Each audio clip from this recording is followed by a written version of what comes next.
Well, welcome back to another week's analysis behind the news.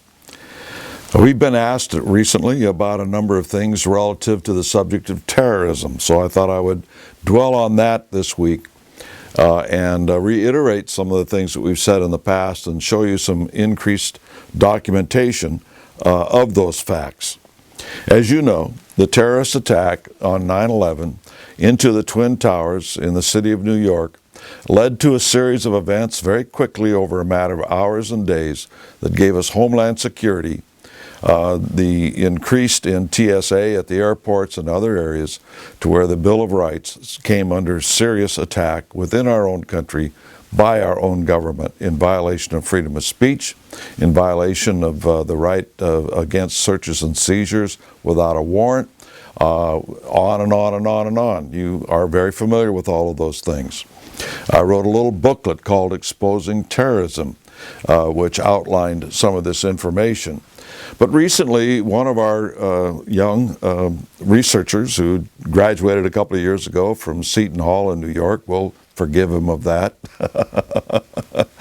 but he's a very good researcher, and he showed me something last Friday that I thought I'd bring home to you.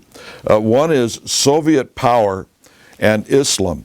Now, this was published by the Soviet Union. These are all, most of these things are Soviet publications, and it was published in 1984 by Novosti, which is a communist publishing house in Moscow. And it details how the Soviet Union is going to use Islam to build communism. Another one is the speeches of Brezhnev, also published in Moscow by Novosti in 1981. And I quote him out of here, wherein he says that we can use Islam to build communism. Here is one, Red Star over Bethlehem, 1991. And this shows that the USSR was very heavily involved with working with the Muslim governments. As most of you are well aware, almost every Middle East government was armed by the Soviet Union. They used the various tanks manufactured there, the MiGs in their air force. They had Russian advisors. They came in and operated radar, on and on and on and on. Almost complete armament within the Middle East in Arabic and Muslim countries came from Moscow.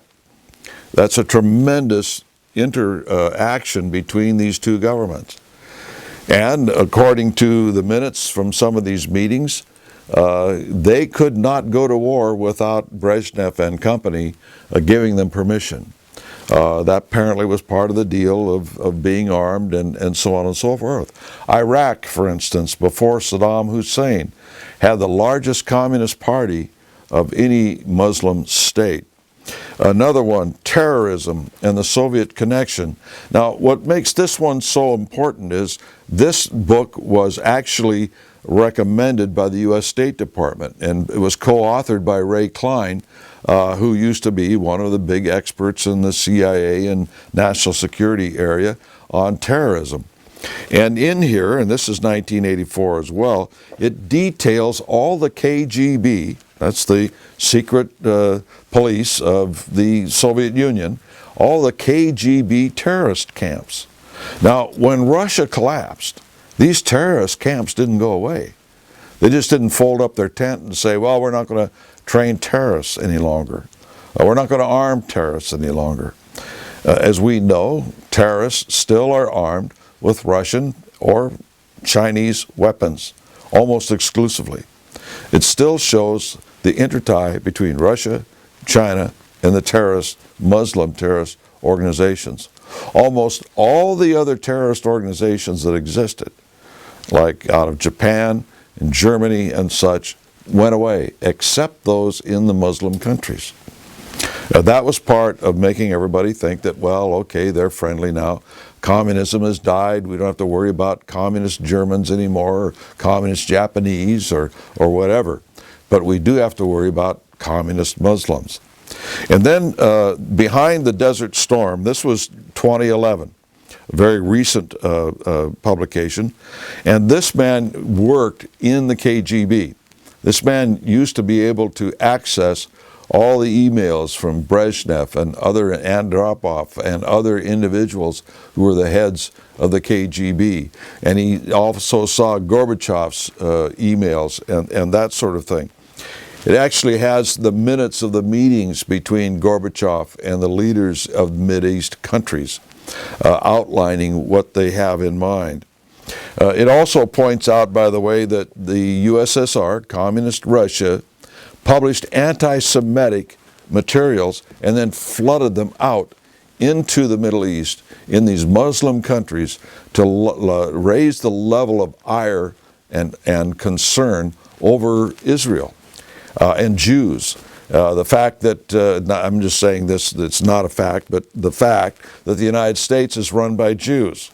And so between the United States and Israel and these Jews and Jew lovers, they're going to bring down the world of Islam. And so they were able to heighten the concern in the average Muslim over the Jews and the United States. And so that has never stopped. They continue to do these sorts of things. In our booklet and our DVD, which, by the way, you can send for any of these by going to shopjbs.org, we detail a lot of this information. And just to give you an idea, just one quote that I have in here, which is from the Muslim Brotherhood. You know, the Egyptian Brotherhood, Muslim Brotherhood, the names interchange. Just to give you an idea, Qutb was the man that, the Qutb, Qutb, was the man that started the Egyptian Brotherhood. And one of his disciples was Fatah Yakin, and he wrote in the 1960s about the Egyptian Brotherhood, quote, "The groundwork for the French Revolution was laid by Rousseau, Voltaire, and Montesquieu. The Communist Revolution realized plans set by Marx, Engels, and Lenin. The same holds for us as well," unquote. He doesn't talk about their movement coming from the Quran. He talks about their movement coming from communism. It has never changed. Communism is not dead. They've just put new faces on it, depending on what part of the world that you're talking about. In this part of the world that we're dealing with here, it has a Muslim face. Now, at the bottom, it's Muslim. At the top, it is communist. In fact, many of these leaders say that there is very little difference between the Islamic religion and communism, except for Allah. That a lot of this stuff is very compatible relative to control over the people, etc. So those are some of the things that we want to bring to your attention this week. We have massive information and documentation of communism in the terrorist movement that is so-called Muslim terrorism. Take a look at beyond Muslim and look at who supplies the training, who supplies the arms, and you come to a different conclusion that it's strictly Muslim. Till next week, we'll see you then.